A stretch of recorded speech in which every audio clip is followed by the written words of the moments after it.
Siregar dari kelas D reguler 2020. Di sini NIM saya 3202 Mata kuliah Statistik, dosen pengampu Ibu Najwa MPD.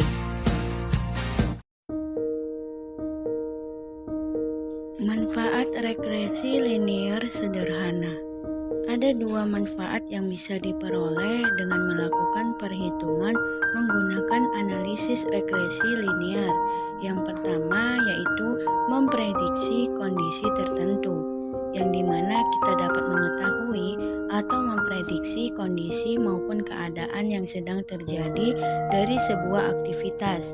Prediksi tersebut bertujuan untuk memperbaiki keadaan selanjutnya agar kebutuhan atau pengeluaran bisa disesuaikan menggunakan prediksi yang diperoleh. Yang kedua, mencari ada atau tidaknya pengaruh suatu kondisi, di mana terkadang kita pasti akan merasa ragu mengenai pengaruh yang terjadi pada suatu kondisi tertentu. Melalui analisis regresi linear yang sederhana, kita bisa mengetahui secara pasti mengenai ada atau tidaknya pengaruh dari kondisi atau tindakan yang terjadi. Langkah analisis dan contohnya. Yang pertama, menentukan tujuan analisis. Ada berbagai tujuan yang ingin dicapai dengan melakukan analisis regresi linear. Misalnya untuk mencari pengaruh atau memprediksi sesuatu. Agar rumus yang digunakan sesuai, maka tujuan harus ditentukan terlebih dahulu sebelum mulai menganalisis. Di sini saya mengambil contoh, yaitu tujuan analisis regresi linear untuk memprediksi jumlah penjualan pasta gigi jika biaya pemasaran iklan di TV tidak tetap. Mencari objek yang menjadi variabel utama. Pengaruh hanya bisa terjadi pada dua objek, di mana antara yang satu dengan lainnya saling berkaitan. Objek yang satu akan menjadi penyebab suatu keadaan terjadi dan bisa ditulis dengan variabel X. Sementara objek lainnya akan menjadi akibat dari penyebab yang terjadi dan selanjutnya ditulis dengan variabel Y. Contohnya X sama dengan biaya pemasaran iklan TV, Y sama dengan jumlah penjualan pasta gigi. Mengumpulkan data, yang dimana langkah analisis ketiga adalah mengumpulkan seluruh data yang sudah diambil dari penelitian.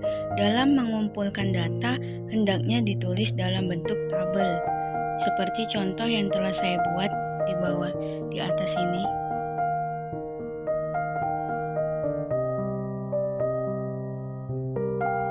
Selanjutnya, langkah yang keempat, mengelompokkan variabel.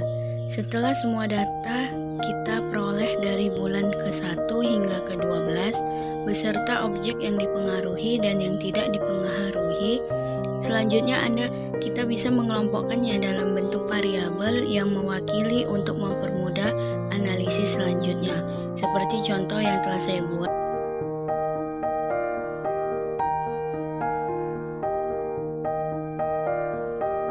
Jika data sudah dikelompokkan dengan variabel, maka bisa memulai langkah analisis dengan memasukkan rumus yang ada.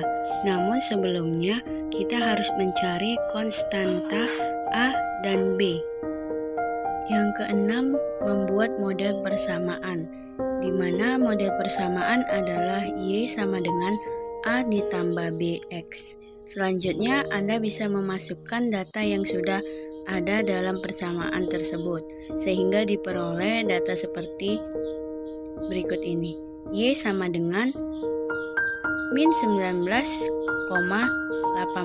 ditambah dalam kurung min 583 dalam tutup kurung X. Selanjutnya, langkah yang terakhir yaitu melakukan prediksi. Langkah terakhir prediksi bisa langsung dilakukan menggunakan persamaan yang sudah tersedia. Misalnya, kita ingin mengetahui jumlah penjualan jika biaya iklan 25 dalam juta rupiah, maka perhitungannya adalah Y sama dengan min 19,18 ditambah dalam kurung min 583 tutup kurung dalam kurung 25 tutup kurung kurung sama dengan 14,55. Dari perhitungan tersebut dapat diketahui bahwa jika biaya iklan TV yang dilaksanakan atau dilakukan mencapai 25 dalam juta rupiah, maka jumlah penjualan mencapai 14,55 dalam jutaan. Untuk memudahkan kita dalam melakukan prediksi atau mencari tahu atau tidaknya pengaruh dalam sebuah tindakan terhadap keadaan objek, maka perhitungan regresi linier sederhana adalah pilihan yang tepat untuk kita kuasai.